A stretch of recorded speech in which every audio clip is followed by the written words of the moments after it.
ఇవాళ తెలంగాణ అసెంబ్లీలో Hyderabad industrial lands transformation పాలసీపై చర్చ జరగనుంది. హైదరాబాద్లో దాదాపు 60 ఏళ్ల నుంచి పారిశ్రామిక అవసరాల కోసం ప్రభుత్వాలు భూములు కేటాయిస్తున్నాయి. అయితే నగరం మధ్యలో పారిశ్రామిక వార్డులు ఉండటంతో ప్రజలు ఇబ్బందులు పడుతున్నారు.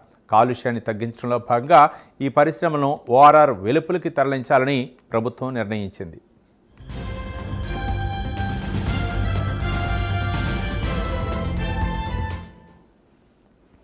ఇదే సమయంలో ఈ పారిశ్రామిక వాడలో నిరుపయోగంగా ఉన్న భూములను బహుళ ప్రయోజనాల ప్రాజెక్టులుగా అభివృద్ధి చేయాలనే లక్ష్యంతో ప్రభుత్వం హిల్ట్ పాలసీని తీసుకొచ్చింది. దీన్ని ప్రతిపక్షాలు తీవ్రంగా విమర్శిస్తున్నాయి. ఈ నేపథ్యంలో హిల్ట్ పాలసీపై అసెంబ్లీలో సమగ్రంగా చర్చించాలని ప్రభుత్వం నిర్ణయించింది. దీనివల్ల తెలంగాణకు చేకూరే ప్రయోజనాలను అసెంబ్లీ వేదికగా ప్రజలకు వివరించనుంది.